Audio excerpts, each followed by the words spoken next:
Paolo, last time we talked, it was Thanksgiving, and you were gearing up to go on your trip to Italy, and now you're back in the States. Mm-hmm. What was the trip like? Well, the trip in many ways was great because it kind of helped me figure out a few things that I needed to know about myself and about the people that I'm going to be around when I'm in Italy and just in general atmosphere in Italy. And so I have not done a long trip on my own in years. I've done short trip. So since my brain injury, like 4 years ago, I was able to, a couple of years ago, I went on a trip to Sedona, so on a plane, rented a car, stayed at a place for like a week for some friend's house. And so I was feeling really good about that part because I can travel by myself. I don't actually need anyone to be with me. So it's great. And so this one was a much longer trip that involved switching airplanes and involved like, stopping in different places. And I also ended up like first landing in Rome. So having Christmas with both of my brothers that live in Italy. One of them is in Rome, and then one of them is about 2.5, 3 hours north of Rome, drive time. And so we ended up celebrating Christmas, got to see people that I have not seen in a long time. My trip went like flawlessly right. Everything happened the way it's supposed to be, which is, with air travel, international, with luggage and all of that stuff and delays and all the, like, it's kind of rare. I know. I was like, I have no idea how I picked this, but, I was in Boston for a few days. I, hung out with my daughter for 3 or 4 days. Got on a plane, went to Rome, interacted with my family in Rome. That was it was a little bit of an interesting thing because we were like, there was at least like 10 maybe of us that were all in a very, very small place, like very small. And so my brother that's in Rome, that's his place. And I was like, wow. It's like, is this going to be a pressure cooker? Yeah, exactly. So I was like, wow, this is the best way for a family to explode on each other, to be in a very, very small place where there's like 5 people sleeping in each room potentially. And like, so we ended up actually, there was a place that we were going to rent to spend the night. And with that one didn't pan out, and then my brother found another place. So we found like somebody actually like rents his own Airbnb, like gifted at his location to us for 3 or 4 days, so we can actually use it. And so the 3 of us, the 3 brothers, were staying there, and all the women in the family stayed at the house, which was perfect because there's only one bathroom in one, and there's only one bathroom in the other. Yeah. And so like you have no idea like how difficult it would be to have like 10 people in the same place with one bathroom and like at least 5 women that need to get ready and all of that stuff every day for like, so I was like, oh no, it's like, so we ended up staying there for a few days. And then my brother's family that's from, more north, like we went back to his place, and we ended up, I ended up staying in my niece's room, and we ended up celebrating New Year's with his friends, and he's got like a very, very large circle of friends, people. So I got to meet a lot of people, and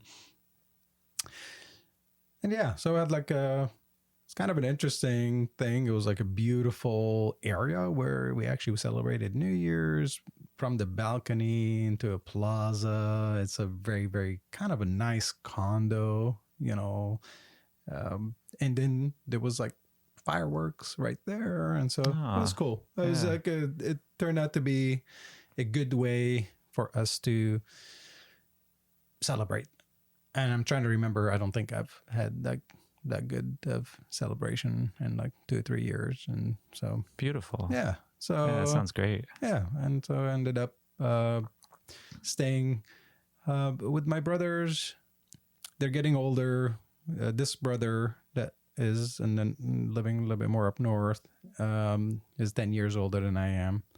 So I was kind of like trying to drag him out of the house. He's on vacation, and for like Christmas vacation, the company that he works for, he's retired. That just went back to work because he's bored. Like he doesn't know what to do with himself. So he like, went back, which was, I don't understand. Most people would be like, once that happens, they're not working anymore. They're like, don't want to go back to work. But he was, he wanted to go back to work.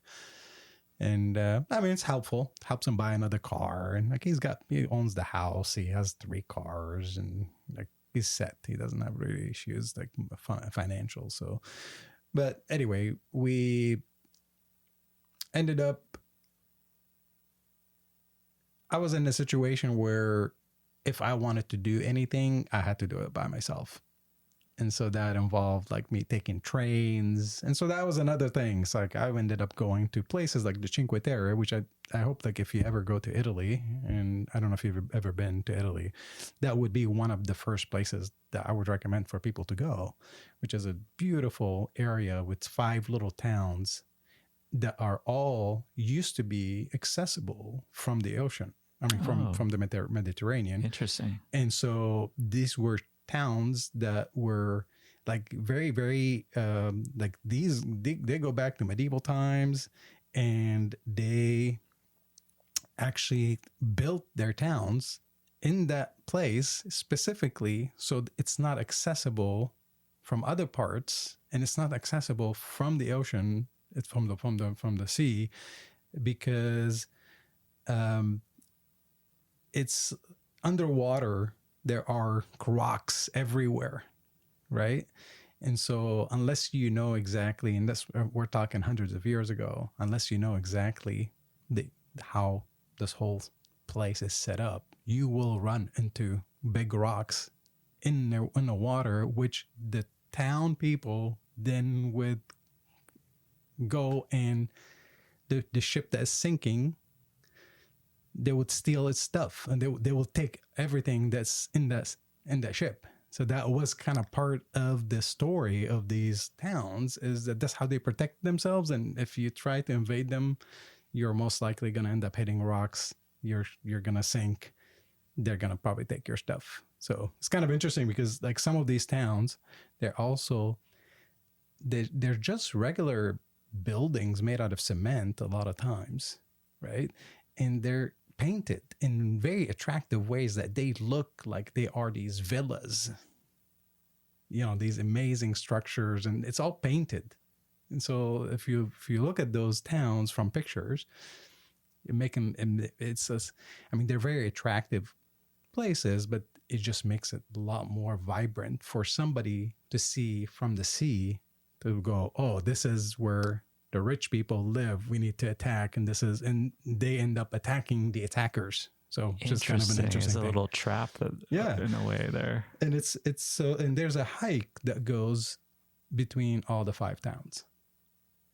So there, you start one town, you can take the train from one town to the next. You can take a train between all 5 of them if you don't want to do the hike, or you can hike and you just climb and through. And so it's actually, you're in between the vineyards. The path, the trail goes on people's properties. Essentially, there's these paths, and then you just walk. You can. And it took me like 3 or 4 hours, to hike up, and probably some beautiful views, huh? Oh yeah, amazing views, and this was like January, and I was like with a t-shirt. It was kind of weird, it's kind of funny that I was so warm and like I was sweating with the t-shirt on. I was doing this hike, and so anyway, after I did that, and was able to like get on the train, get back, find, and I was feeling a lot more comfortable with travel again, which was really That's great. important to me. Is like Yeah. trying to figure out like how I would do that, by myself if I was traveling and stuff like that. And at the same time, kind of helped me like to kind of study the situation where like Italy is a lot cheaper in so many different ways. Food is a lot cheaper than here now, in like most places. And even renting places is a lot cheaper. So I was considering like, for $900 a month, I can actually rent a place, and I can, maybe for a couple $100 more, I can rent it somewhere really nice by the water or whatever. So I was looking at these options because I would love to end up somewhere where I don't have to use a car. Like I can just be on foot, use trains, and in many ways I can walk the talk of what I've always thought would be better than having a car. I personally, I used to have an electric car. I was trying to find a way to like avoid having to drive so much and to, use public transportation. I've always used public transportation when I was younger, until like my mid-20s. So much of it does have to do with where you're living and how the town is set up and the layout and how it's architected, whether it's friendly for pedestrians versus if it's friendly more to cars. That's exactly. I would say I personally wouldn't. I think in cars in Italy, it's always going to be, there's preference to the car for some reason. And it's like crazy driving that happens all the time. Like, but there are places but most of the places that I've been to have good public transportation. And there are just a few places where it just takes longer, but public transportation in somewhere like Italy is like, you're waiting like probably 10 minutes at the most to either pick up a bus or a train. So like whatever, it depends on where you're going and, So anyway, so that was kind of like, my dream is to end up in a situation where I can live somewhere where I can walk to places and where I can take public transportation. I don't really want to be confined. I don't want to live somewhere where it's like difficult to go places, so I don't end up going at all just because it's difficult, right? Or complicated, or especially in the winter, So I want to be able to like move, but anyway, that was kind of attractive to me. Yeah. I'm curious, when you came back from this trip back to Oregon, were there certain things that stood out? Because I know when I travel, there's always that contrast that's created when you come back to where you live from this trip that you've been on. Culturally, it can be so different to be in this other area and experiencing a different culture. And then you come back to where you live. And did you notice any big contrasts there, or things that stood out about what's different, or what you appreciate about Oregon versus Italy and vice versa? Well, I would say personally, because of how things went down for me in the last 30 years here, it's a little bit complicated. It's a little bit different because I didn't realize how different I have become than most Italians. I've always been very different than most Italians because I really never actually, I only lived in Italy for like 5 years. Right. And I grew up in a different country. So I grew up in the Middle East. I lived in Italy for 5 years. Then I came here. And then I realized that since I have decided that I personally do not subscribe to any religion, and in Italy is extremely religious. And so in the States, you don't have that pressure. whether it's your family, whether it's the community or the people that you're like, you can be, religious or atheist or whatever, or you can espouse other religions. You can espouse religions from the East and, whatever. And here, I don't see that to be a problem. It's like so much easier to interact with people and just stay out of certain subjects, or like don't insult somebody else's choice of how they want to live their life, and everything will be good. And in Italy, I just realized by being around my family, first of all, they're consider themselves, devout. Well, at least some of them consider themselves devout Christians. And some of them are just Christians because Italy's always been a Christian country. I mean, if you you go all the way back to, so it's like, it's kind of like going against the grain if you're not Christian, right? I know, exactly. So like, it's rare that you will run into someone.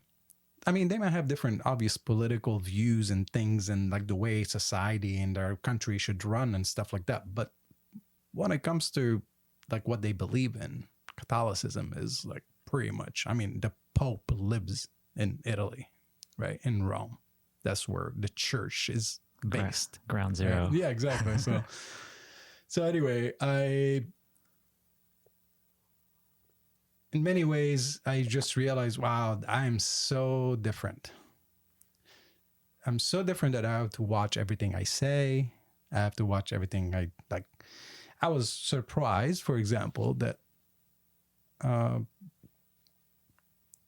they saw that I have tattoos, and they're like, and some of them they didn't even want to look. Like I wasn't trying to show, but like, hey, you're living in the same space. You're going to shower. You're not wearing all of your clothes. So I was like, okay, I'm not, ashamed or anything of my tattoos. I like my tattoos, and but for some reason, it just had like a meaning of some sort. And I was trying to figure that out. Like, is there some meaning to you? Like, what is? Yeah. What do you think it is about tattoos that upsets people? I don't know. I think it's weird. I mean, in the US, I'd never encountered that issue. For some reason, you have tattoos or you don't have tattoos, people like in Italy, there is like somehow, because I don't know if you know the history of tattoos, but I know I don't really know it. Yeah. How would you explain some it? of the history of tattoos is like in Japan, it was mostly criminals that were usually tattooed. And I can't remember if it was like something that was done to them, because like in ancient times, if you were a criminal, they had to figure out a way how to track you and to prevent you from doing certain things. Like in Britain, if you're a criminal, or if you're someone that actually worked with pirates or whatever, they would actually, on your passport, they would put a sign on the corner of one of the pages that you can never get rid of that sign, that tells whoever is going to look at your passport that you have criminal history. Like there is something there that in tattoos, I think it was used the same way.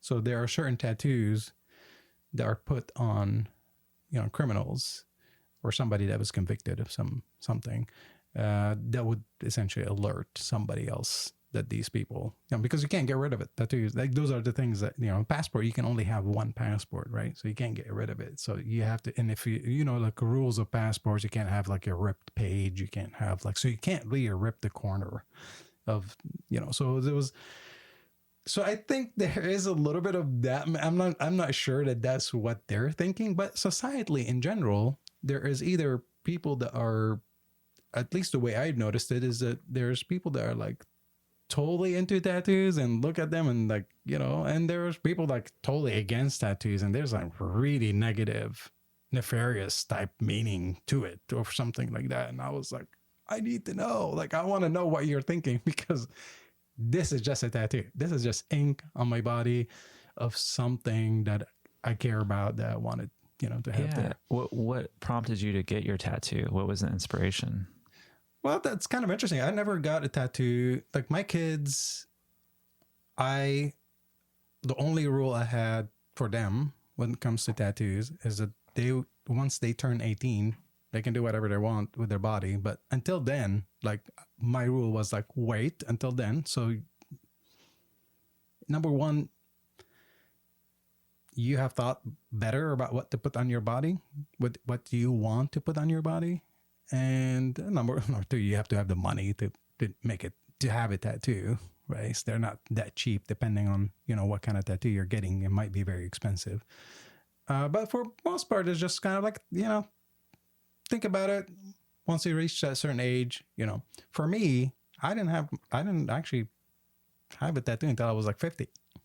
So I thought about it quite well, right? I had plenty of time, and I always admired people with tattoos. Like I never had anything negative. I was fascinated, like how, like,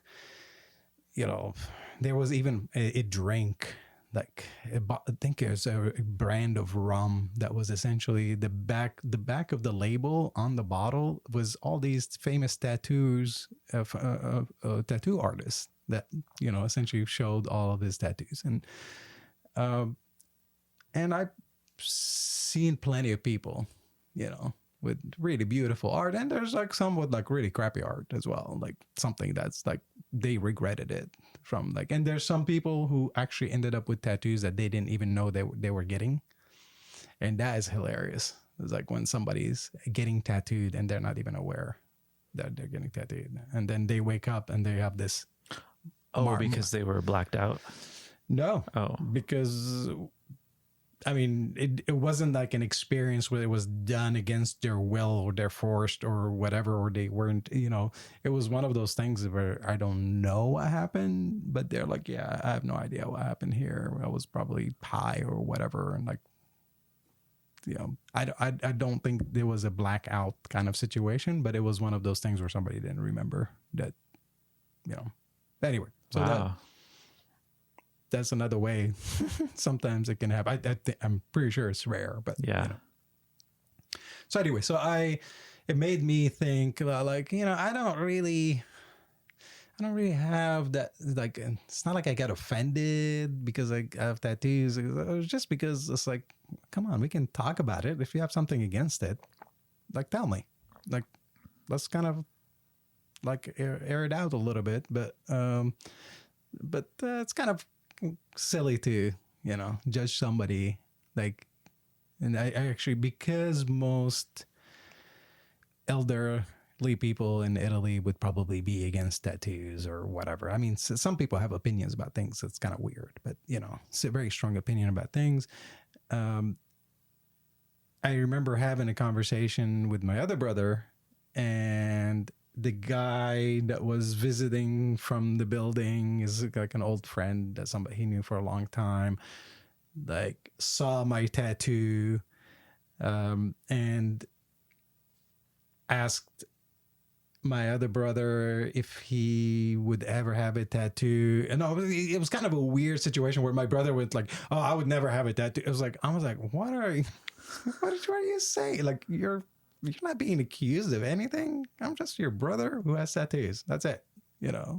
I love you. You're great. I'm sure you love me, and let's keep it at that. But, anyway, that was kind of a weird situation, but tattoos. And so anyway, so there was a bunch of different topics. I even like, so one funny thing happened is, like, on Christmas Eve, we ended up going to the Vatican. So I was like, what a better place where Christmas Eve, let's just go to the Vatican and see, maybe they have like a mass, like, late mass or whatever. And that'll be fun to just go and, walk through the Vatican. Get the full experience. Yeah. So like we went and parked, and it's at night. Like, Rome everywhere at night is like a complete different place. Like, you get a complete different experience at night. During the day, you see the buildings, you see everything, it's great too. But at night, there's like a whole different aspect to it. And so I'm like, I want to see that, because I've seen that plenty of times before when I lived in Rome. So let's just go. And then I knew that it would mean something to them to go, like, for Christmas Eve for mass. I was like, yeah, I think you should go. This is what you believe in. This is like, something important to you. Let's just do it. And so we went, and we were about to like get in line to get into the Vatican. And there was like a cop there, and they were like, oh, we are going to close the line in like 10 minutes. So you need to make up your mind. Like, so we were kind of thinking about like, how long can we stay inside, inside the Vatican? And is there something going on? Like, I want to make sure that, because if you get in line, it can end up being like 30 minutes before you get in. So you could be in line for 30 minutes going through. And then if they close things down, you don't want to be like, you just got through the line and now they're closing the doors, So I'm looking at my brothers and I'm like, let's make sure that we're going to be able to stay. And the cop, it was kind of funny because the cop there was like insinuating that you might not actually you might not be able to stay inside. And we're like, so I'm like, I'm not going to stay in line for like 30 minutes to not go inside. Right. So, and then they're like, no, let's just go in anyway. So I was like, okay. So we went in anyway. And it turned out to be that actually we stayed for as long as we wanted. There was a mass going on inside. So we stayed in line for like at least 20, 25 minutes, got in. And it was interesting because I had my hat inside the Vatican. And we were taking pictures. You're going to the various different parts, and it's not as busy, so it's kind of cool because you get to see various things. There's not a ton of people. And this is like in the evening, So it's. I think it was the night before Christmas Eve. I don't think it was Christmas Eve. I think it's the night before Christmas Eve, and so we ended up like I'm looking around and I'm wearing my hat.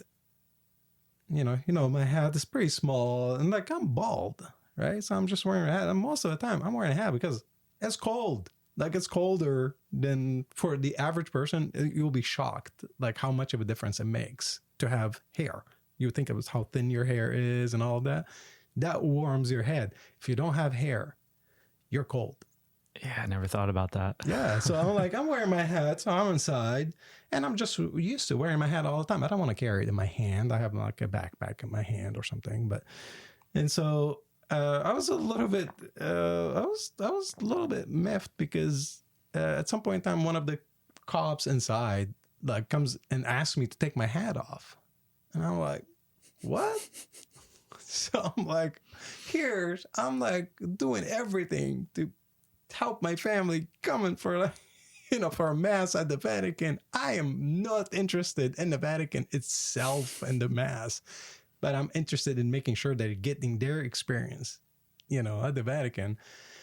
And there's this guy that's just like giving me like a command, like to take my hat off.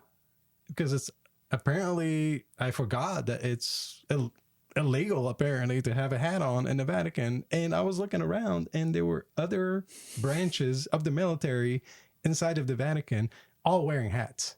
So it's okay for them. Yeah, but not exactly. You. So I'm like, how is this okay? Like they're wearing hats and the priest is wearing a hat, a big hat. The Catholic papal type of, the big. Maybe if you go in with one of those hats, you can wear it. No, so I'm like, so this is just idiotic. So I'm like, I just immediately soured my experience. Because like all of a sudden I'm just told by somebody to take my hat off, like I did something wrong. And I was just like, anyway, so we sat in there. Just I'm a little bit pissed because just kind of ruined my experience. Is your head getting cold now too? No, it's just because just it's just some idiot trying to treat me like he's like he knows better. I'm like, really? Yeah. Come on, like, what are we doing this? So anyway, we ended up getting through, took a bunch of pictures, and I think that the family was happy. But they, in many ways, they didn't know what to think or what to do around me because I'm someone that does not believe in any of this.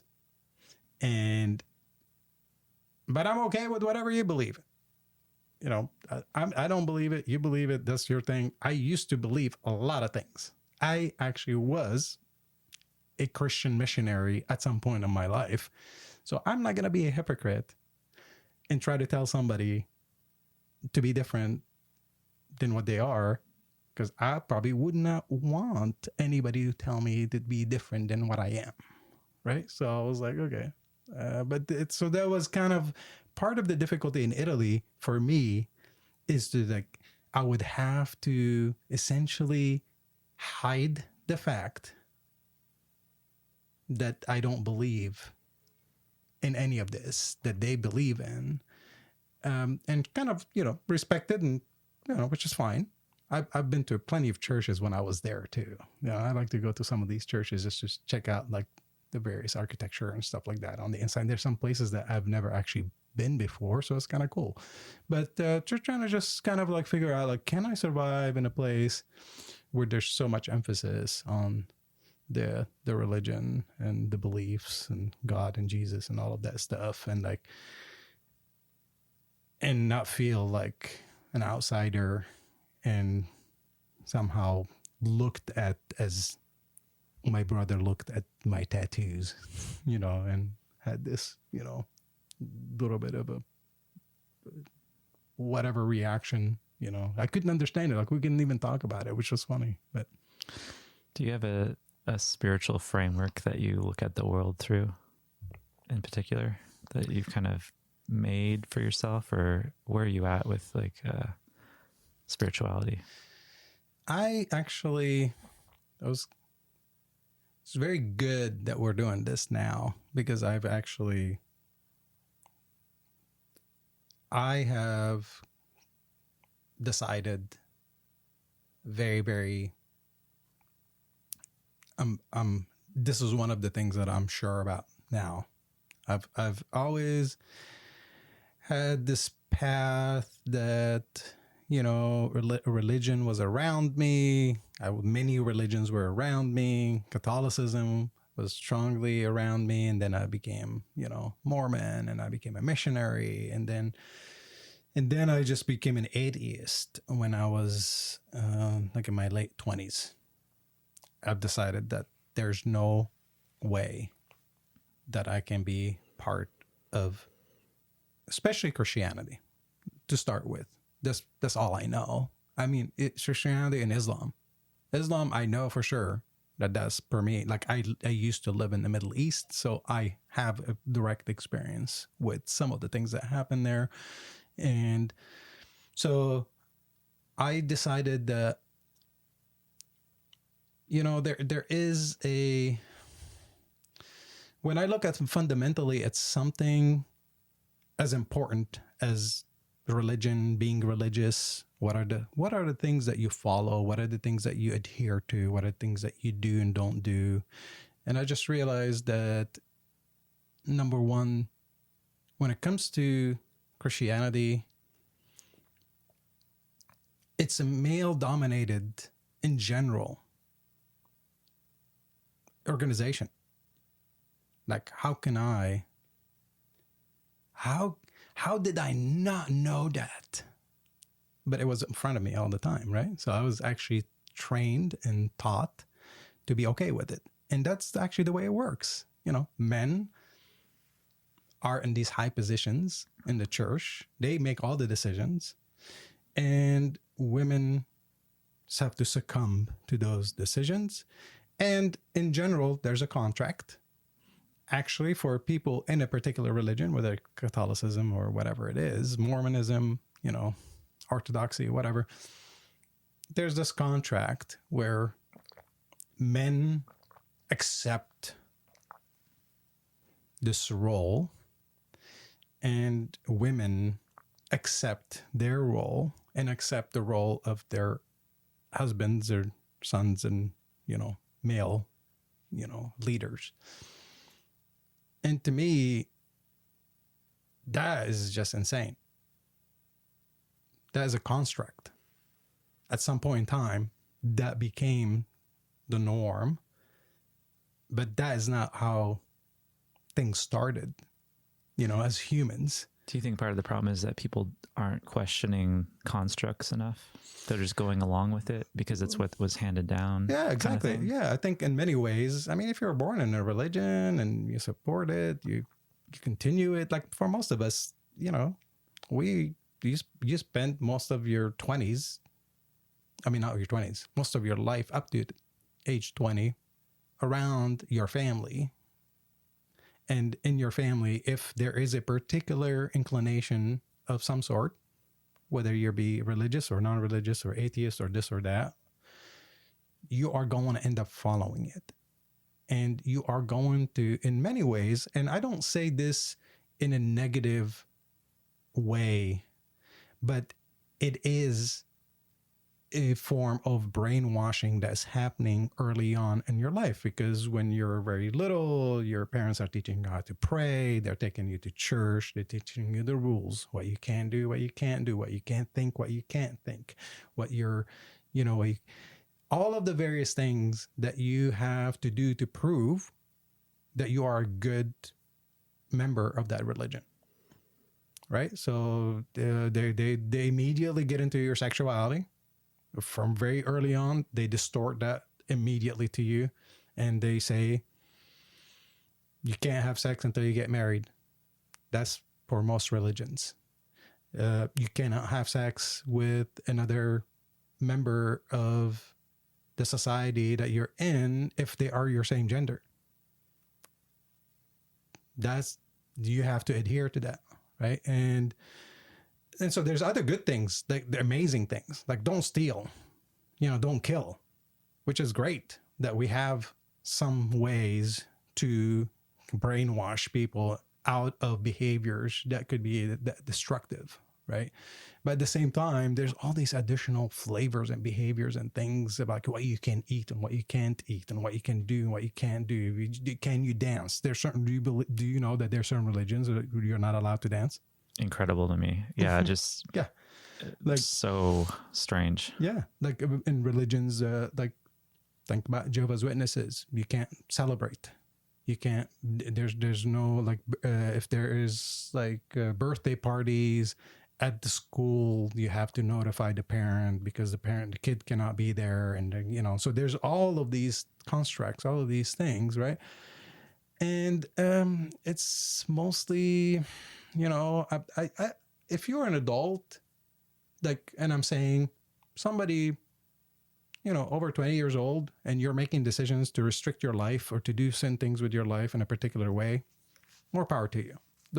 This is your prerogative. You're free to do whatever you want with your life. You can limit yourself to all kinds of things. You can do all kinds of other things that are, expanding your horizons or whatever, but you can choose. It's your life. This is something that you are entitled to.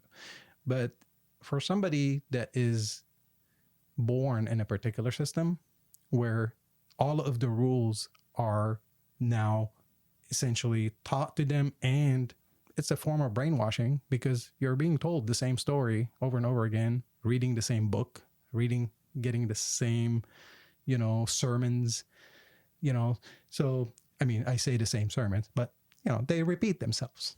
I mean, there's all these sermons that kind of are in a cycle, right? So you're hearing that sermon, you're reading the scriptures and so,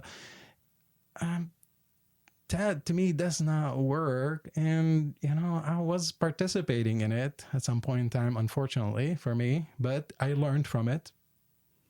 I kind of learned how it hurts other people. And I've seen how many people like try to escape from it. And sometimes you can be born in a community where you could be the outcast because you believe in something different or you don't believe in anything.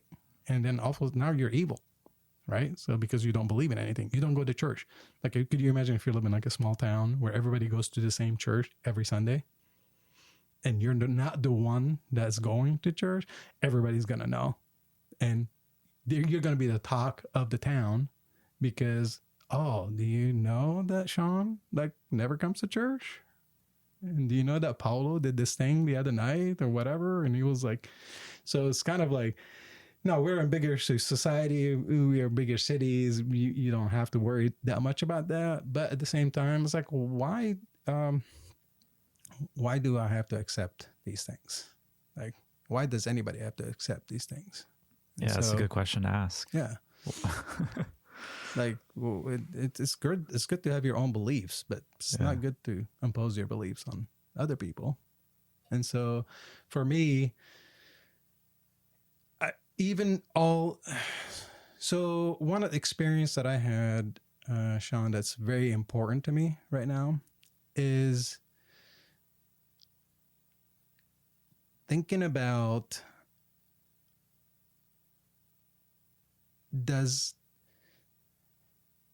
is a particular religion or spiritual belief better than another? Is it necessary to have a spiritual belief? Or are we, what we know from biology, what we know from history, like real history, where we came from, we actually are animals, right? I mean, we always have to remember that. You and I have so many characteristics of an animal in the forest that climbs on trees and eventually like stood up out of need to stand up for certain activities and started to lose hair in many parts of our bodies. But if you and I look at ourselves, our bodies, we are almost like 100% like a lot of animals that live in the forest. And so we didn't used to talk. We didn't used to have intelligence. Our brains, the size of our brains change over time. Certain lobes of our brains started to function differently and started to process things differently to eventually we ended up having language, and then we ended up having conversations and interactions, and then we, build some social constructs and all of that stuff, right? So for me to actually deny that, it would be completely idiotic. Like, I have to understand these things, right? And for me to now, at some point in time, I think we as humans, we're so afraid of so many different things. We're afraid of like how we're going to die. There's going to be a famine. We don't know where it comes from. Water, it hasn't rained. And we've tried to understand the cycles, when to plant and all of this stuff. So we created a lot of systems. And we created the seasons. I mean, think about like Monday through Friday. It's an arbitrary thing. There is no such thing firm about Monday to Friday. We created that how many days in a year based on, how the earth travels. Yeah. And then we're looking at the sun, right? And there was a time where we looked at the sun as the god, right? I mean, that was pretty obvious that was there because that was a belief that we had. And so we have gods that are like the god of rain, the god of thunder, the god of this, the god of that. And different cultures brought their own beliefs on how they actually make sense out of what's going on around them. Some of it helped alleviate some of their fears. And some of them, like, they had a lot of dangers that they were confronted with. And somehow they felt they needed to communicate with a higher power, right? And so that in itself, leads me to believe that, humans we always kind of needed something to kind of build a story around to kind of describe our existence and all of that. And it's really hard for somebody to say, for some reason, like, I'm very comfortable with it, but for some reason, for most people, it's kind of hard for them to say that once they die, they're going to turn into dirt and there's not going to be anything after that. Mm. Like, is that what you think? Oh yeah. I mean, interesting. It's like everything that happens afterwards and all of that is all illusions that we subscribe to. And I think in many ways, some of them can be like beautiful illusions, things that you live for and you kind of work towards. And like, others kind of like turn things ugly for all of us. Yeah, there's definitely that. Yeah, because like we don't maintain the planet. We don't keep the planet clean. We don't keep the planet safe. We don't keep, because we are constantly thinking, oh, we're going to transition to this other place. And somehow we're going to go live in this other place. And it's going to be so much better, which I really don't understand. Like, also, like, describe this other place then. How is it going to be? Who's going to run this place? Like, who's going to be in charge? It's still God. It's still the male God that is going to run the place. And now we're going to be spirits. And what are we going to do? Like, what is, So there's actually an interesting book called Journey of Souls that was written by a hypnotherapist that did regression work with people. And he did regression work with like hundreds of clients over time. And specifically, he took them to this space of life in between lives. And so he's got these very intricate descriptions from each of these people about what they experienced in the spirit realm. And so it's an interesting perspective. There's no way to prove it, but it's an interesting idea. And some of what I've read in that has been food for thought. There's definitely no way to prove it. And so you have to take it with a grain of salt that way. But it's just interesting that what people can get to through hypnosis, regression work, and where that can. Yeah. And personally, I've been trained in like past lives, and I have, a certificate to show that I actually know, what I'm doing. I was very interested to do past life regression. Past life regressions. Okay. And so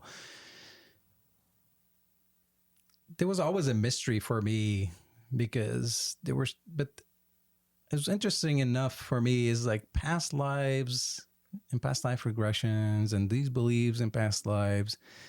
I think for me, I can say that they were more of something that made me feel better about my past lives and where I was and what I was doing. And I was like, and so I actually had, a story of my past lives as I was this evil guy that like ends up kind of repenting and like changing and then becoming this good guy that's protecting these other guys that were hurt by, so it was kind of like a weird like scenario kind of. I felt really good about it personally because I'm a better person, obviously, than what I was in my past lives. And but I don't know that is just a fabrication of my own imagination about how I want things to be.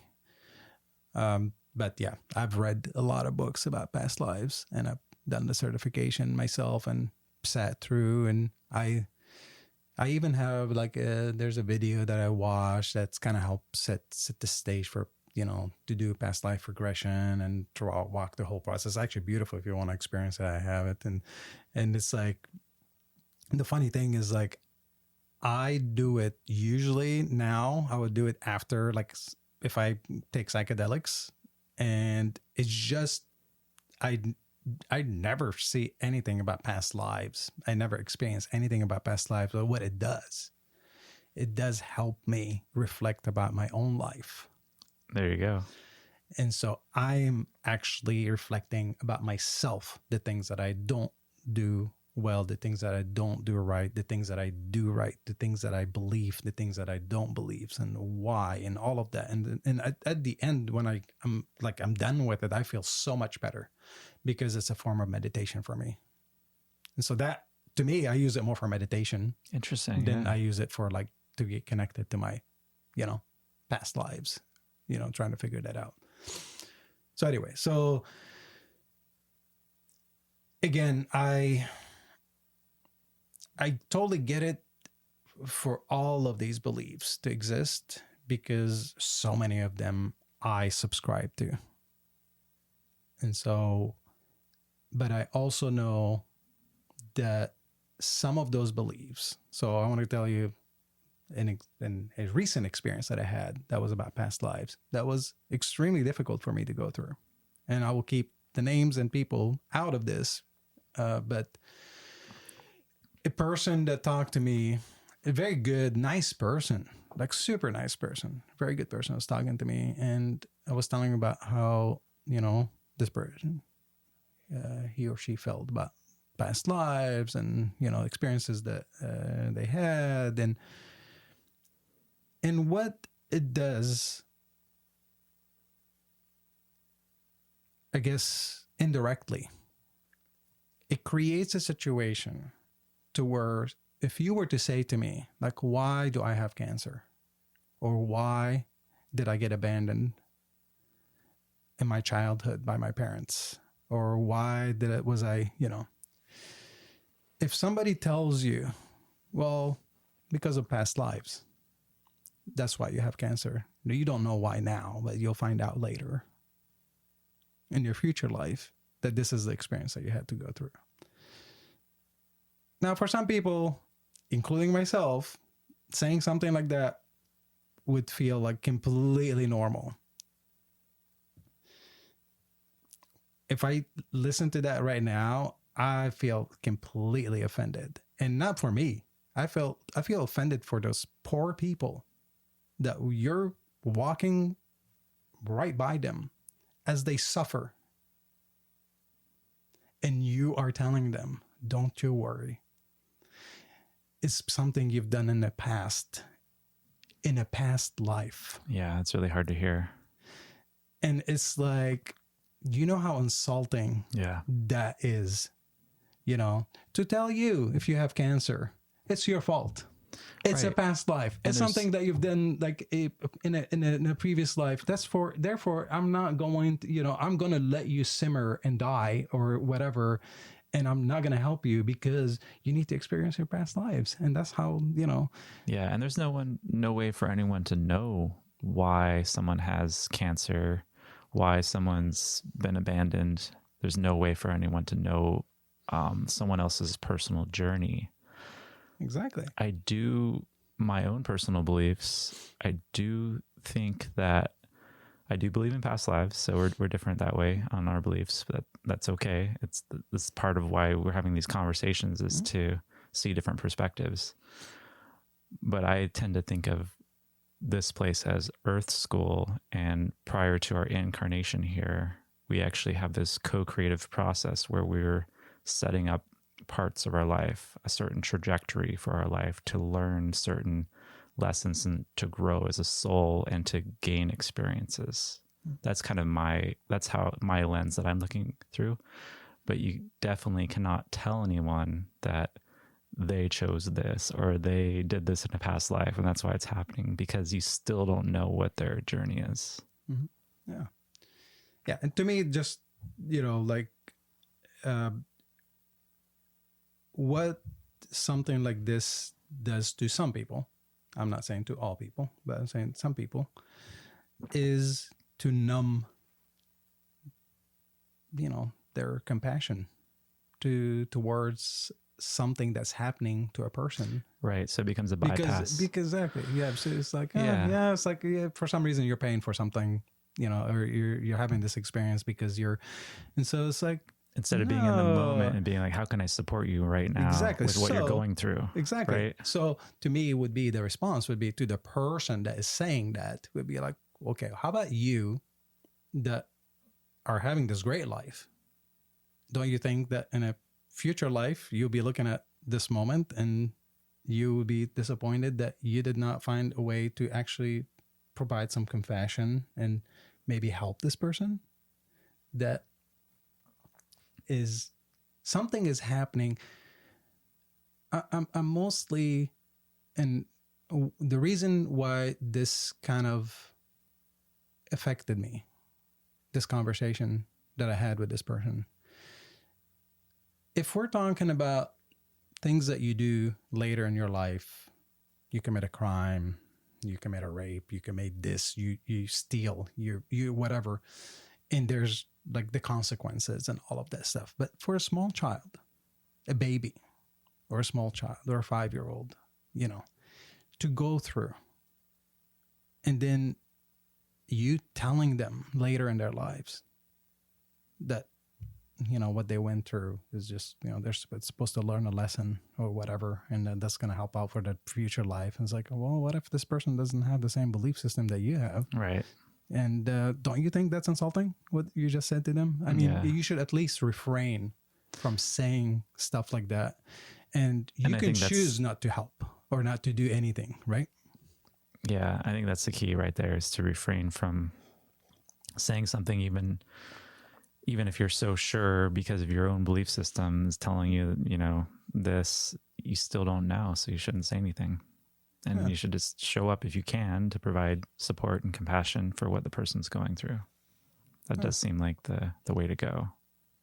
Absolutely. And so, so that's kind of like a little bit in a reference to what we were talking about a little bit earlier, is, again, why don't I wake up every morning and have a desire to improve myself, be a kinder person, be a more generous person, be a more supportive person with everybody that I see every day. And when I die, even though I don't believe that I'm going anywhere, I feel that I would have, number one, improved myself.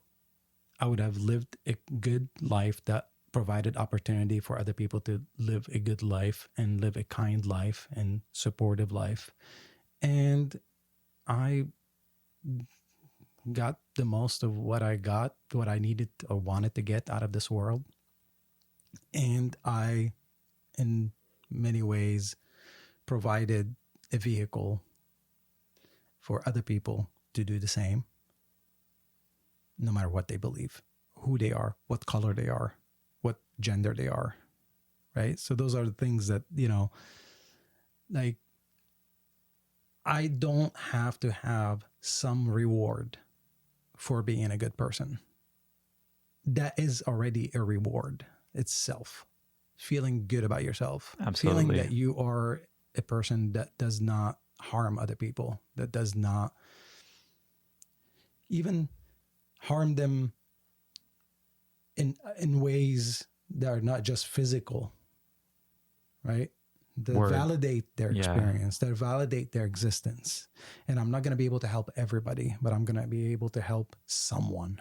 And even if I don't help someone, if I am improving myself on a regular basis, the actions of the results of my actions will probably most likely be positive to the people around me. So if I plan something that I end up sharing with other people, they're going to benefit from it, and from just the idea of like sharing food and eating and surviving. If I can give them a hug, and if I can give them a ride, if I can, anything that I can do. And it doesn't have to turn me into a martyr either, which is a funny thing, right? Like sometimes we think that we have to live our entire life as martyrs. That's not true. Like, I think that is missing the whole point of life, is living as a martyr. Now, there are be times where you will be a martyr, which is okay.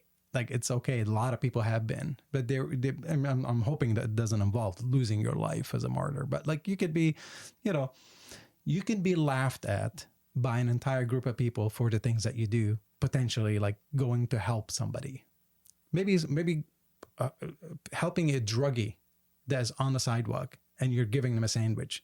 I have had people look at me and tell me that I'm doing the wrong thing because I'm giving food for a drug user. I mean, literally, I've had an argument with somebody who was telling me that I should not be giving them food. I want to know where they're coming from with that perspective. What is that? I had no idea. That's strange. Yeah, exactly. There was somebody right there in front of the store. I saw them. I grabbed some food. The person that was in line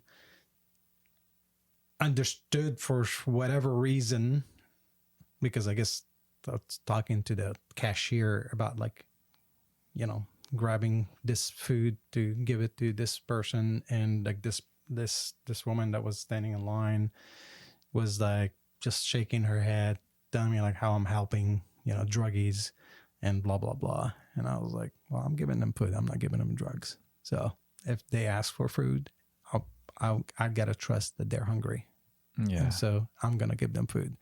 By the way, what denomination do you belong to?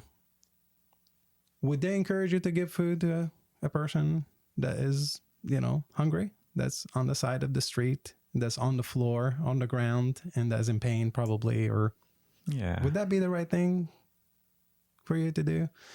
And so, yeah, so I was actually a little surprised. Like, and it was kind of hilarious to watch somebody say something like that and just be completely convinced that they are absolutely right. Wow. I should not be helping them.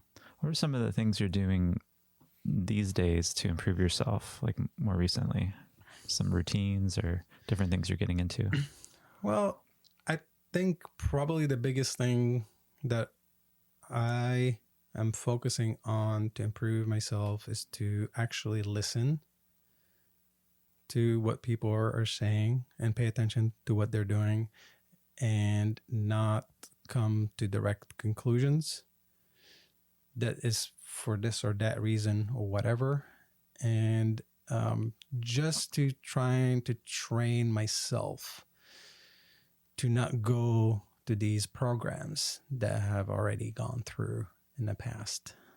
You know, like I used to have a program that says like, you know, if you have a gun, you're dangerous and you're probably not a good person if you hold a gun, if you have a gun in your home, you know. And it's not that I ever thought that somebody that has a gun is a criminal, but I thought that that is a very dangerous something that you have that could end up taking somebody's life.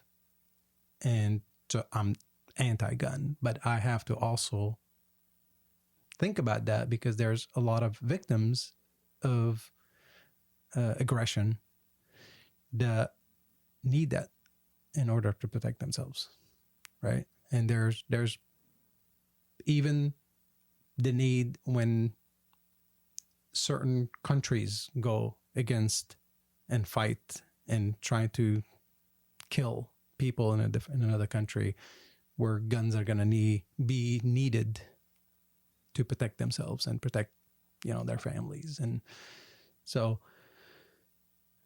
but in general, if it's not necessary, I think it's just adding some danger for people, you know.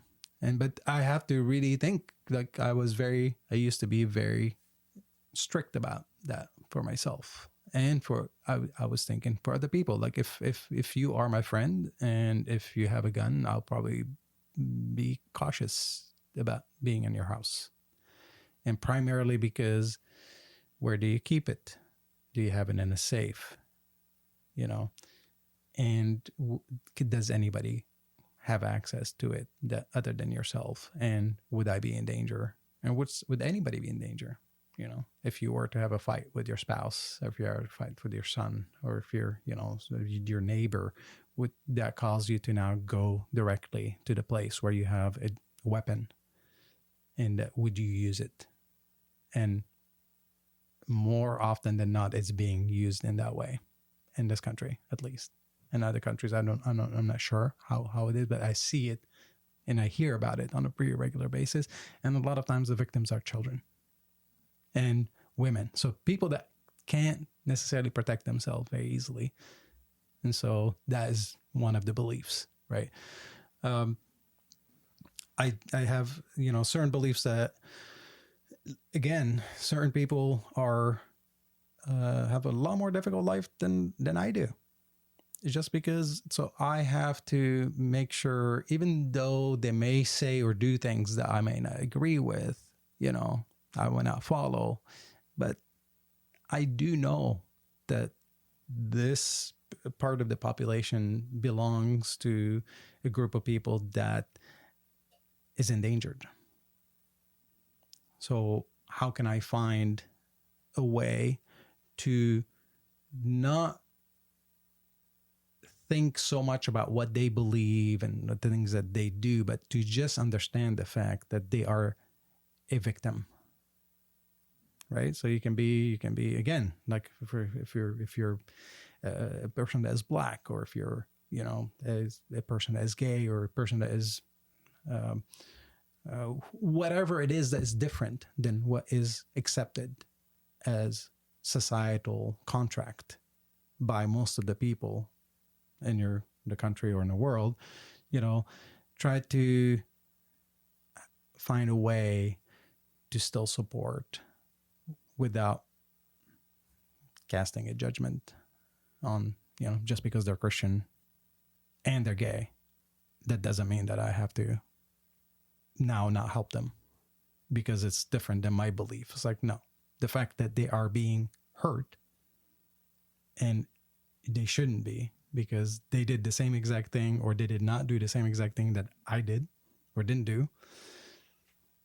Why would they pay a price and I wouldn't?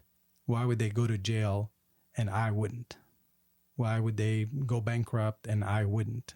Why would all of these systems be, you know? So I'm trying to navigate that whole thing, because I know that in the decisions that I made for myself also are very extreme and unique about, you know, what I believe and I don't believe, what are the things that I would accept and won't accept. And so I don't expect people to do and have the same, you know, make the same decisions or live in the same way that I would, right?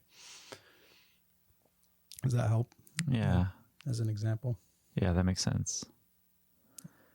Yeah, it sounds like you're on a journey of continuing to understand and avoid judgment as much as possible, which it seems like we all need to be on that journey. To just have compassion for different viewpoints, where people are at, where they're coming from. Yeah. And most of our interaction, by the way, this is something that's very studied in biology in general, and like in the human systems, most of what we do on a regular basis, like think about like you driving, right? When you drive, you get in a car and you go somewhere and you come back. Most of the time, you have no recollection of that whole activity that you just did. And most of it is because it actually comes from memory, and our memory serves in that way. So the decisions that you make when you're in the car, the decisions that you make when you're in the kitchen cooking, the decisions that you make when you're in your house doing stuff, the decisions that you make when you're at work, or something that you make when you're interviewing, probably at some point in time. I think right now it's like this is new to you, and so you are fully present. You know, you really want something to go in a particular way, and like to, you know, not that it has to go your way, but like that you want it to be safe, and you know, and all of that stuff, right?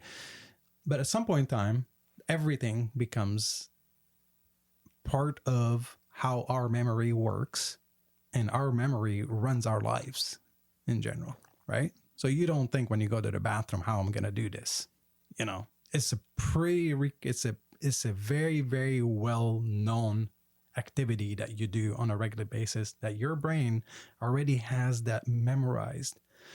And so unless you actually, like, think about a perfect example is your body, right?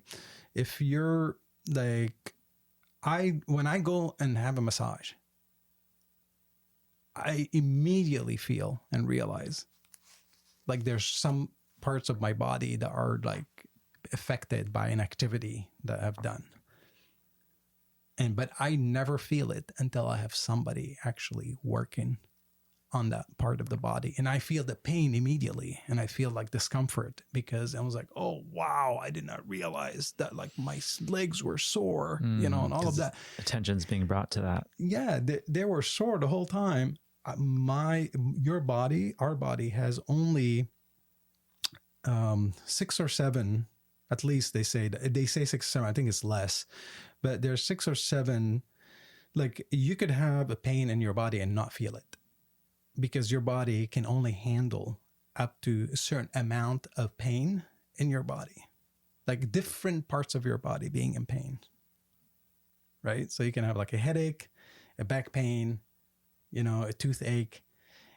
After that, your body you do not feel the other pains that you might have. Oh. You might have a slice in your body, like you might be cut and bleeding and you do not even know that that's what's happening. And that's crazy. What's happening a lot of times when somebody's bleeding and they don't realize that they're bleeding. Oh, wow. Right? Like I've had that a couple of times before. And like, so again, we have there's a lot of things that we do out of memory, right? And we're not consciously questioning why we're doing what we're doing. That's where meditation comes in. Super it's a super important activity. Disrupting the program. Disrupting that program. Right. So you are present. Now you're feeling your body. Like you're feeling everything. You're understanding, you're hearing things. And so the things that you did not hear before, now you're hearing them. Again, because you're not running on autopilot. See, we run our lives most of the time on autopilot. And so all these things that are happening, we are not aware of until we stop and actually become aware of and force ourselves to be aware of. It's the mindfulness practices. So important, so helpful. Yeah. Even just doing dishes and then starting to be like really mindful of how your body's moving, of the sounds, and instead of being just on that autopilot, lost in kind of a thought stream. And in many ways, I think a lot of times, that is why, if you want to take it to a whole different level, if you talk to anybody in the Eastern philosophies, they will tell you right away, any form of drugs are an illusion, are a way to avoid feeling life the way it is right now in this moment, feeling yourself. And so you talk to anybody from the East, especially those who are any of the mindfulness types of, organizations, whether you're in India, or whether you're in China, whether you're, they will tell you that the worst thing you can do for yourself is to actually use psychedelics, because you are not present. You are losing the ability to be present in your body.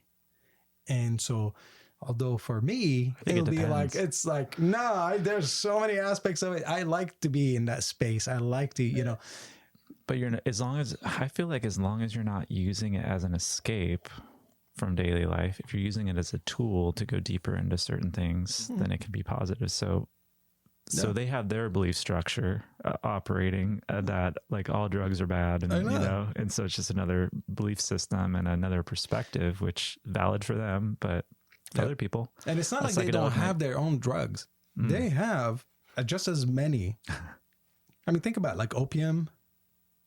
A lot of these various drugs that come from nature, that come from plants, that come from, they have them as well. And they have a lot of people using them in their own countries. And sometimes they use it actually to destroy the other country that they're trying to invade. And they actually take that and they distribute it. Have you ever heard of that concept?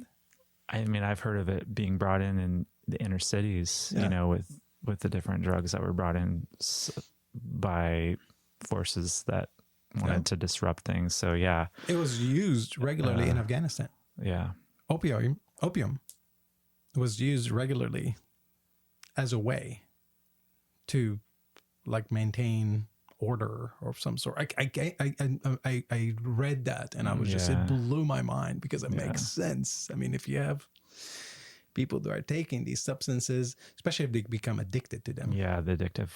then you're destroyed. So that's what they said. It was more of a substance that drove a big part of the other country or society Yeah. into addiction, that they couldn't defend themselves, and that's how they attack them. It's just spread, take these drugs. And you always hear some things about, like, from one country sending drugs or marijuana or whatever to another country because they have like this.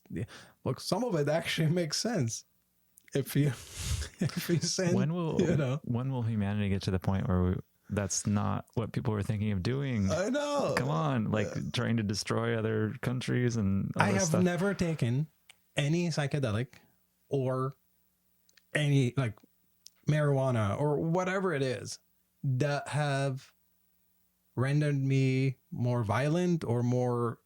I've always felt like I was at the much better place as a person. Yeah, well, they can help you understand yourself on deeper levels from the experience. And people have mystical experiences. There's all kinds of things that can be brought back from those. Yeah. It's not an escape type of experience, although it can be used that way. I know. Improperly, of course. And there's all these theories. Yeah. Like, I have watched a lot of shows, read a few books about theories about, like, the church and its early times. There were all the mushrooms that were the mushrooms in the artwork. Oh, that's all over in the stained glass. I know. Yeah, there's a lot there. So I just like it fascinated me. I was thinking that would have been awesome. Like, if that's true, if that was the original sacrament, that was perfect, because it would just render people much more loving, much more caring, much more aware, more empathic. Yeah, exactly. Yeah. So there's really nothing. But then the church, if that was the case, where that was the sacrament, the mushroom, and then they took it away, the church took it away because they wanted to be the middleman, and they wanted to get in between people's own personal experience with what they're experiencing with the psychedelics. Yeah. Makes total sense. And maybe, which is also sometimes happens, maybe somebody did have a bad behavior or did something bad, and it's like, but really, like, it would be so probably rare, exactly. And you look at alcohol and how much problems that causes, yet it's still fully accepted in general society. That's just such a. I don't know if you watched the Vikings show. But no. I don't know if you the fascinating part about the Vikings show, that was, I just loved it and kind of like cracked me up a little bit, is later in the process when they were attacking various European countries and they ended up attacking Paris, right? And I think along the way, at the end of the day, or on the days that they were not fighting, they would actually eat mushrooms, and they would have these visions or whatever. And they used it more of a good time. Their experiences were. I'm surprised it didn't mellow them out to the point where they stopped attacking. I know. It's maybe they weren't having enough. That was the interesting part. Is like, I was like, yeah, for somebody who has done psychedelic mushrooms, try to like take mushrooms and then go attack somebody. So I heard what they were doing was combining it with mead, so they're still having the alcohol. That's true. What would it have been like if they would have only had mushrooms and they were not consuming alcohol? I'm so glad you pointed that out. They might not have attacked the alcohol. I remember that. Yeah, the mead. I never understood. Like, can you? Is there a quick explanation? What is mead? It's like a wine that is made out of. Might be dandelion. Okay.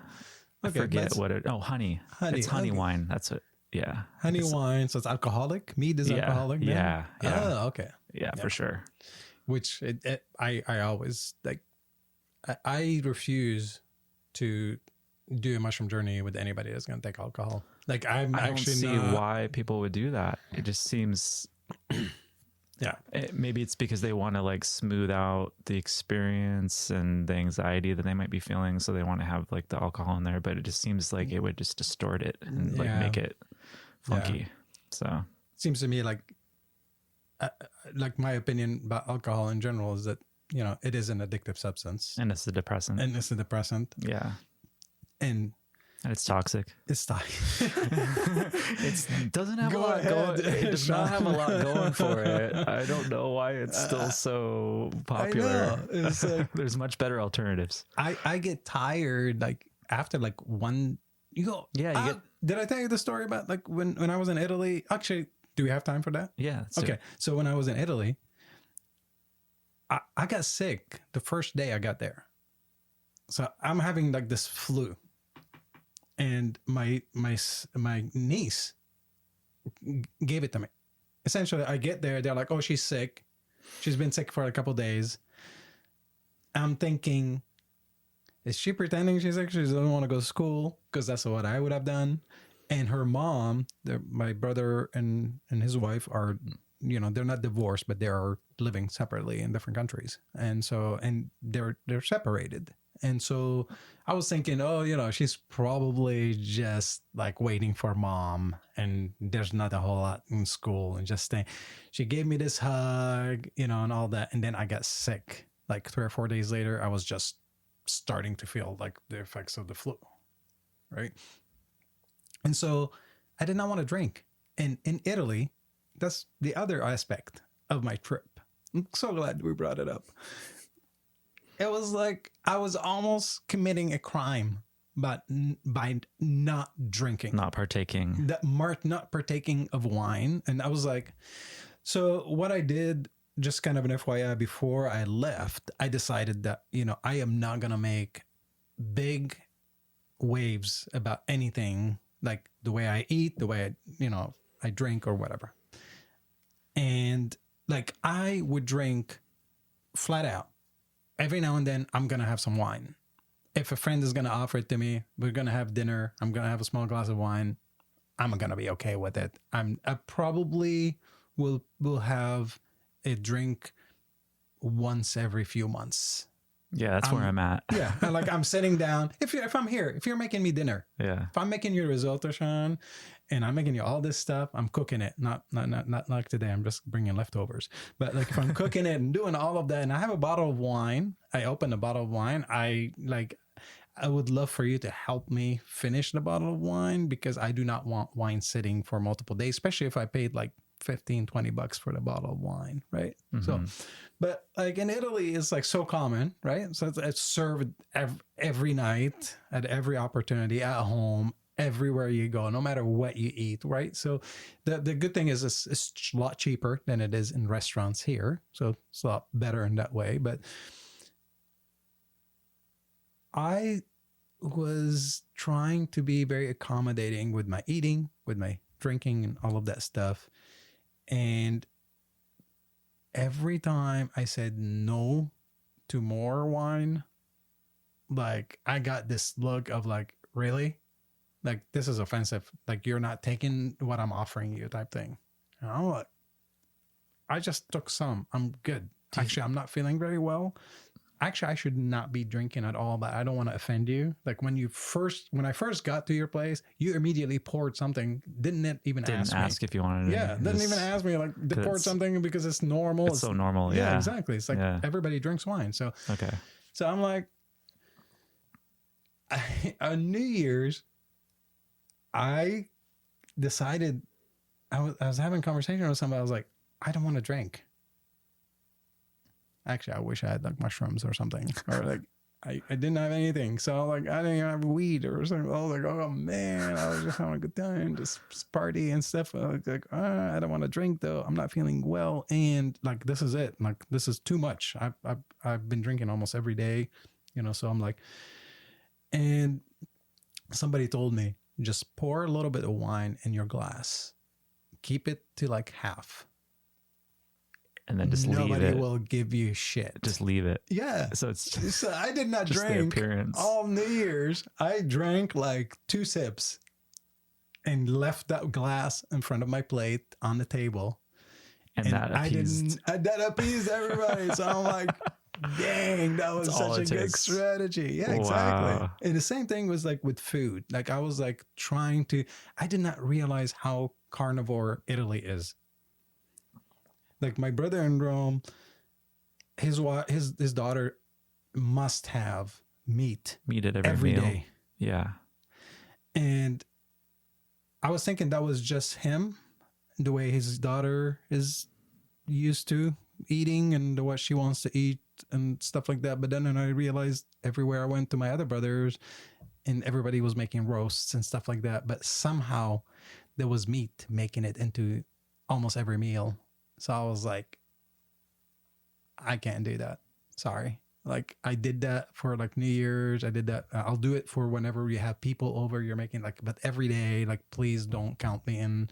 I will make something else. Don't even worry about it. Don't like, I'll eat a sandwich. Just buy me bread, or I'll go buy bread and like cheese, and that's fine. Right.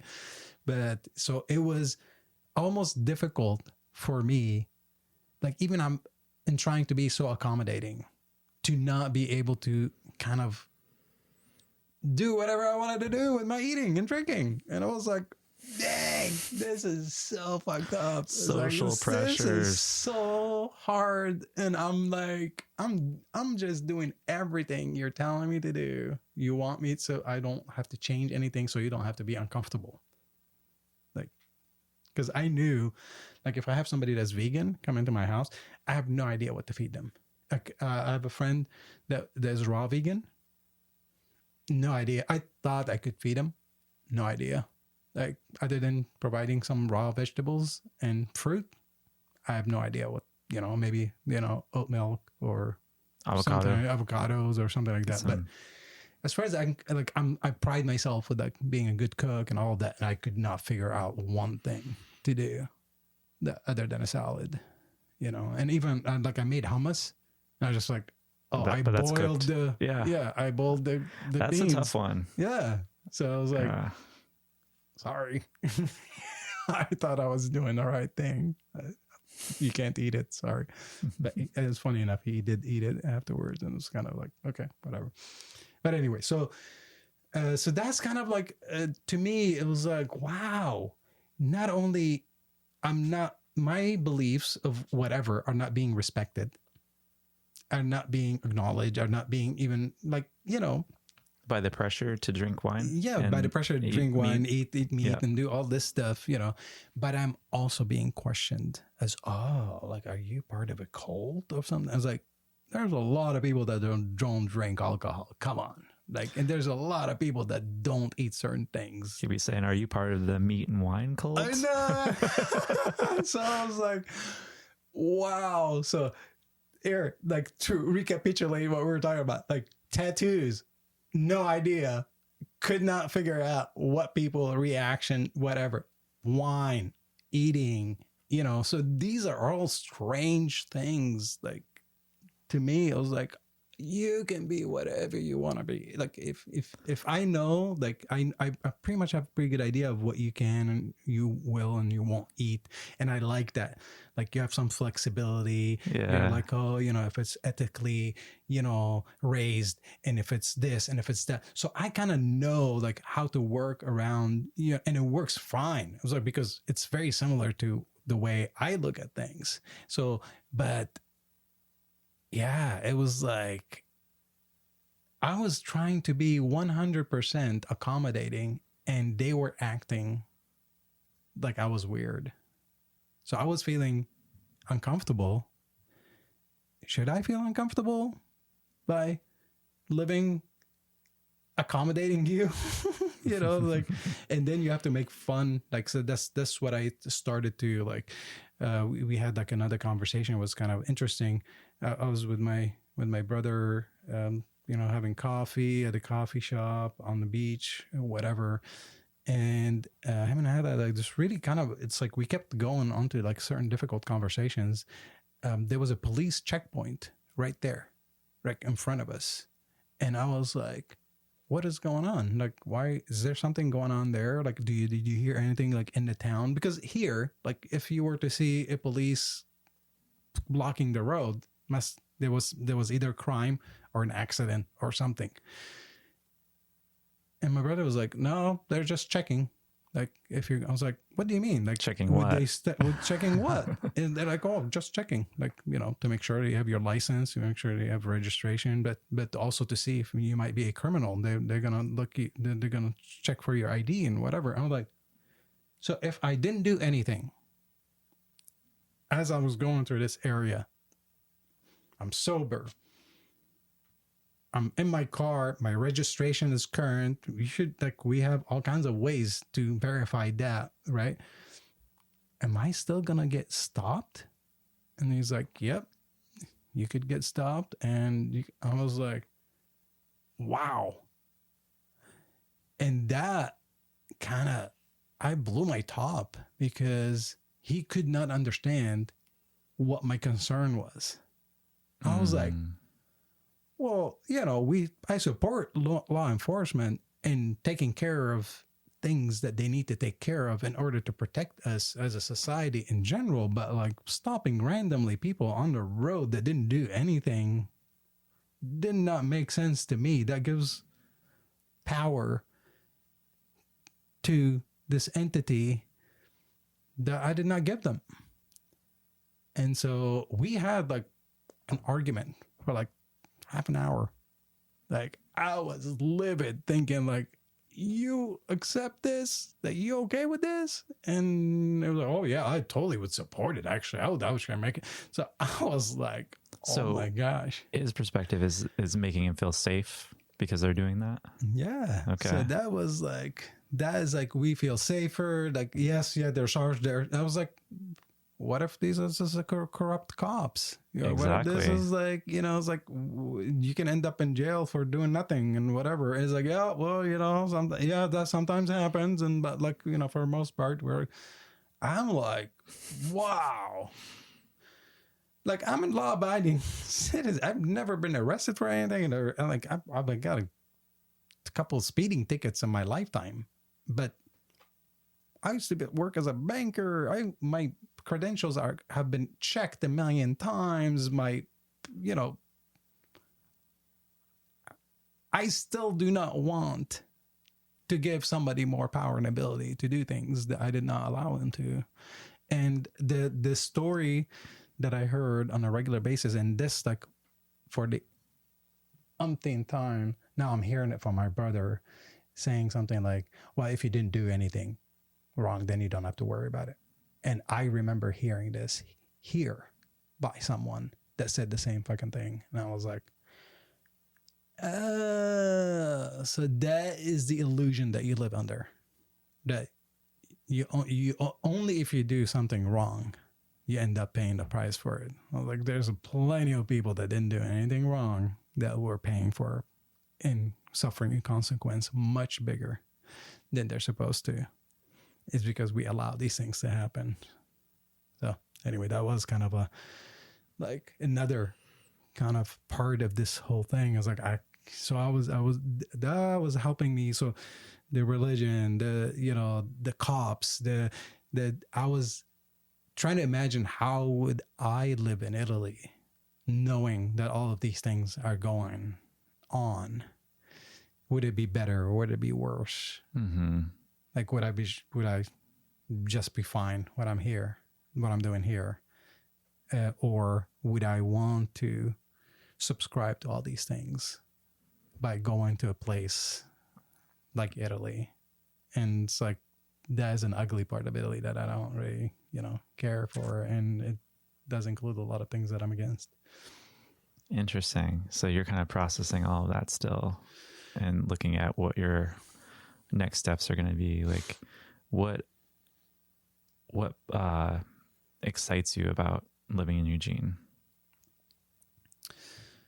Well, right now, not a whole lot. The only thing that excites me about like in where I am right now is just that I have plenty of time to do the things that I want to do. Having that personal time, read and research, research, dance, go to, like I want to have more of that in my life. the struggle. You and I talked about this plenty of time. The struggle with like Eugene for me is like, there's nothing open after 8 usually. There's nothing you'd want to go to. Yeah, exactly. Nothing There's things open. Yeah, exactly. And then it's like, but there's a couple of venues. I'm so glad that you brought up, the venue on Thursday that has the Grateful Dead music. And so I was like, but like this is the part is like, to me, I still want to number one, I want to encounter more people. I want to like on a daily basis. Yeah, like I want to encounter. I feel like I only know a group of people that is in many ways connected, right? But I don't know that many people outside of the groups. So you want to expand your friend group. Exactly. I want to expand my connection with people. I want to see if there's something there that's more, comfortable for me to be around. I know that in many ways, a lot of the people that I know in Eugene are great people with, I think there's interesting beliefs about the world within that group. And we kind of were referring to some of that earlier, with psychedelics and stuff like that. It just happened to be a pretty large group of people that, and Eugene obviously is known apparently. I did not realize that, as far as psychedelics is concerned, it's one of the meccas of psychedelics for some reason. I don't know if that's true or not. You tell me. Lived here. So a lot of it's from the original hippie counterculture. Yeah. A lot of people moved from like Haight-Ashbury, Bay Area, these different places in the 70s and 80s and settled, or I guess settled isn't the right term, but I could say migrated to the Eugene area specifically. And so there's a lot of deep roots here, including the country fair. That's part of it. And a lot of alternative thinking here, and a lot of really innovative thinking as far as food businesses that have come out of here.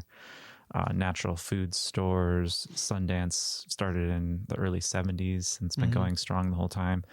There's just a lot of alternative culture here that and a lot of it's really positive and kind of free thinking and live and let live, and people that care that live here and want to support others and want to see other people's perspectives. And so I feel like we're in good company in those sorts of ways, but it's not for everyone.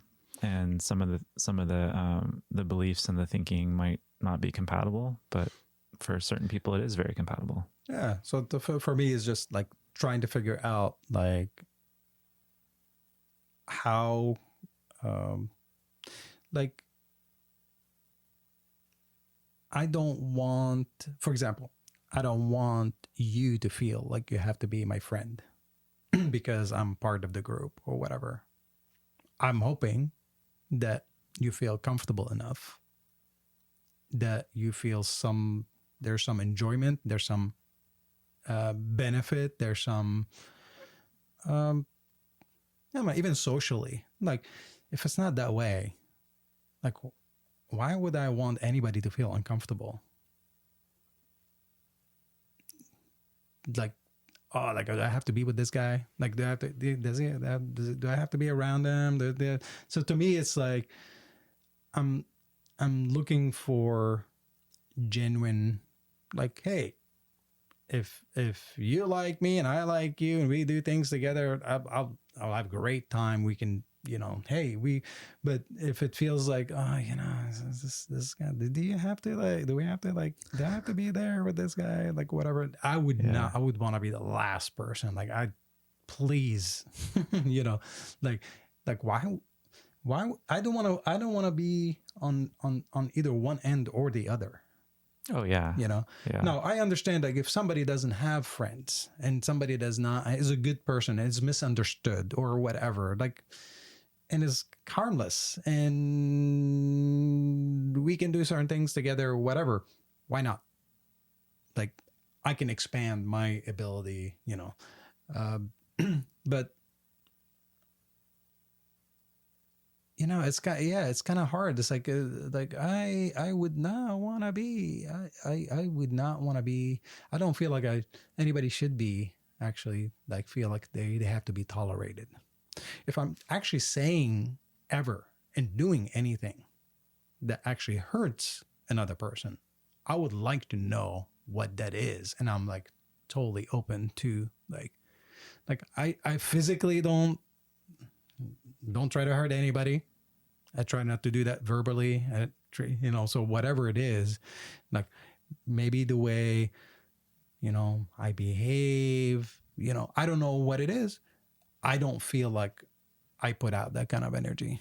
But I also know that there are certain people that I don't like to be around, and there are certain people that don't like to be around me. I mean, that's all there is to it. And like, Yeah. we can have conversations or whatever. I try to like, even when having conversations and stuff like that, like right now, like I love the fact that we're sitting down, we're talking about various things, and we're just, you know, we're agreeing, disagreeing, whatever it is. It's been super interesting. Yeah. And I find like, you know, I'm hoping that, you know, we walk away, we're just like, yeah, that's a great time. Like we had good conversations, good reflections on things. And you know what? Definitely. I learned so much about not being so sure about everything that I say or do, because there is a pretty good chance that I will find out later that I may not be saying or doing the right things. Yeah. And so it's like, and that's that part of being adaptable and not attached, so that you can change your thinking exactly really quickly if you need to. And just as a piece of advice for anybody that I encounter that I like, that is viewed as a weakness by the majority of people on this planet. Isn't that interesting? So if you change, you're weak. If you are part of a religion, if you're part of a country, if you are part of a gender, if you are whatever, and you change, then you're looked at by the community around you as making a mistake, or as doing something against the rules that we have all established that were the right rules. And now you're going to go on your own way, and then you're going to break those rules. Right. So that is the part that I like pay the price for all the time. And I don't care. Like when I know that I'm doing something that is hurting somebody else, number one, I want to know it. Number two, I want to know how to fix it. Number three, I need to apologize to the person that I hurt if I can. If that's still something that I can do, I want to make sure to let them know. Like in some ways, like in my interactions with people, that's almost never available for me to come to somebody and say like a person would rather walk away from you than to say, you hurt me. You hurt my feelings. You hurt, you know, so like it gives me the opportunity to say, I'm so sorry. Like I did not mean that. I said that, and I'm just realizing that what I said is completely idiotic. As a matter of fact, I know when I'm angry, that's the way I react when somebody like pushes me to the wall or whatever. And so that is the part that I think is so scary for people. Right? I mean, if we express certain beliefs today as we were having these conversations. We have to be courageous enough that 2 years from now, if I see you again, to say like, Sean, you know, like the one thing we were talking about, the one time we were doing the podcast, and like, you are absolutely right. I'm so sorry. That was something that I said that was like, you know, because I have to, like, if I do not, that's the part that is very difficult for us humans, is if we do not find ways to acknowledge the things that we do and say that are not correct, we have the tendency to want to hide it because it's embarrassing. Like if I was to say something and then I find out that's incorrect, then I'm going to be embarrassed to tell you about it. Then I'm going to keep it as a secret. And I'm going to hope that I can move on without exposing myself. It's kind of like people that write books and they discover 10, 20 years after they wrote a book that everything that they wrote was bullshit. And now they have a whole new thing. Do you think they're going to write at the beginning of the book, I apologize to all my readers, but please do not read the first books that I've written because there's a bunch of shit in there. And I just actually did my research and now I'm actually believing completely differently. That is a very difficult thing to do. It's difficult. Most humans cannot do that. It'd be very refreshing, though, and very authentic for someone to do that. It is. It's a very small Think percentage. Think about a politician. Think about an important person. Like when Nelson Mandela was released from jail and he was given his speech to the people of South Africa, I'm pretty sure a lot of people were pretty pissed that he was saying things like, we want to forgive and we're trying to find ways. And I was like, these are the people that jailed you for like decades. Like, we are ready to and he was like, no, we don't want to do that. We want to, and so I can see how that, because that would be like, wow, you're my leader and you've been jailed. And and so it's the same thing as like, we have these, expectations of ourselves and how we're going to progress and, how we're going to act and all of that. And sometimes, like I was saying earlier, just stop, think about it. Like what would have the better outcome? And as a matter of fact, how did I negatively contribute to this situation that if I would have known now what I know back then, I would have probably behaved differently and probably had a better outcome. But, the outburst of anger caused problem to the point where, then somebody called the police on me and I'm like a really good human but I was so angry and whatever. So these are the things that, happen to us that, yeah, it's kind of weird stuff. And like we humans, and that's the part that what I was saying earlier is that there is nothing about me that is holy. And it would never be. I will never be holy. I will be the best thing that I can be. That when things are brought to my awareness, when I actually reflect on things and I meditate on things and whatever, I'm going to be the best human that I can ever be, but I'm never going to be the perfect human.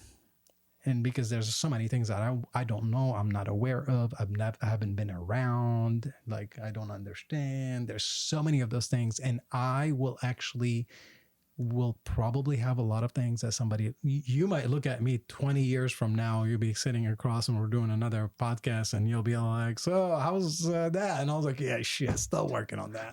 I'm still having a difficulty with this. And like, or like it gotten worse, man. I'm drinking now. Oh no, like, don't do for that. some reason, or I'm like, I'm doing this. And so that is the reality that I think that we live in, that I'm still going to be proud of myself, knowing that every day I'm going to try to avoid like all these things that just makes me a worse person. That makes me a person that do what they say they're going to do, or does not comply with my own beliefs. And,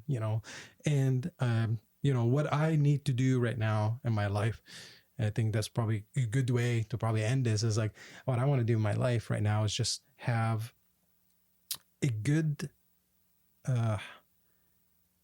way of not just documenting, but bringing to my awareness what are the important things that I need to do on a regular basis every day to continue to improve in the various ways that I want to make sure that I'm doing for myself.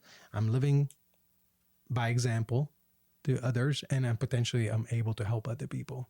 So like, what are the things that I can do is number one, probably like physically take care of myself, make sure that I eat right, make sure that I drink enough water every day, making sure that I remove all of the substances and things in my body that end up in my body. So that's like a big important thing for me, because I want to live healthy. Yeah. Right. By living healthy, hopefully that will allow me to be in a good mental and physical state to where I can do things that are going to be helpful to me and to other people around me. Yeah. And where I can actually support other people around me that need my help, that don't have the ability to have the physical strength, or, you know, the mental strength, or whatever it is, to survive and live kind of a happy life, or, you know, the best they can. I think that's beautiful. That's a great intention to. Yeah. So that's it. That's the bottom line. That's what I want to do. Support myself, not become a problem for somebody else. That's another thing. So I want to be able to support myself, to be able to help other people, but to try not to find myself in a situation, or not put myself, like, because drinking and not eating well, not exercising, not doing the things that can keep me healthy, contribute to potentially other people, potentially my kids, to like having to suffer to maintain me, to help me, you know, in a process of growing, instead of, you know, having this good relationship, a happy relationship, where they don't have to feel like I can't go on vacation because my dad like is at home and he's like, he can't do this and by himself or whatever. Like, why would I want to do that to, you know, somebody else that's trying to enjoy their life? But hopefully, you know, I will do enough good that somebody else would want to help me when I need help. Absolutely. You know, when I can't walk, when I can't, like, you know, eat everything, or when I have something that, you know, because I have had a lot of things in my life physically that hurt me in a big way. And so, like, I know how they are, how difficult it is. And so that's why I want to make sure that if I can help you lift things, Sean, like, you don't have to, like, you know, because I know I have had the back issues, and it's not fun, you know. So, and it's like, if there's any way I can help with that, I would completely. If that kind of also definitely kind of affects you, the way you run things and you do your business, and like you need to get to places or whatever. So that's kind of like the way I view it. Next time I'm trying to lift a 2-seater out of my van, I'll let you know some help instead of doing it myself. That's crazy. Well, at the end of every podcast now, I'm asking a few questions, and so I'm going to start with, what's your favorite color? My favorite color has always been yellow. Yellow. What's your favorite? Oh, you're wearing it. What's your favorite animal? My favorite animal, it's kind of a toss-up between, you know, eagles and wolves, but I think is wolf. Probably. Okay. Yeah. And what's your favorite number? I don't know that I have a favorite number. It's a number that comes to mind that you like. 7, maybe? 7. It's been a popular one. A lot of people have said 7, yeah. At least 3. I think you're the third. Oh, really? Yeah, this is a fun thing. I borrowed this from Noah with the Synchronicity podcast. He's a longtime podcaster, and he does this at the end of his interviews. And it's just fun because they're such simple questions.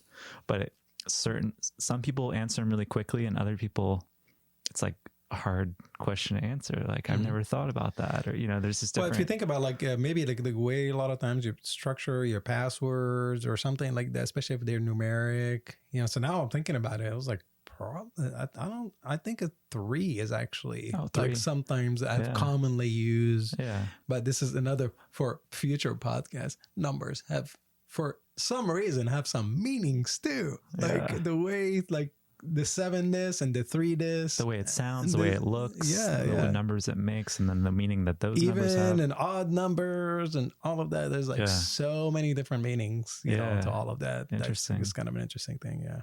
Well, Paolo, thanks so much for joining me on this part 2 of the podcast with you. And yeah, it's been really great Awesome. conversation. Thanks for being here. Thank you.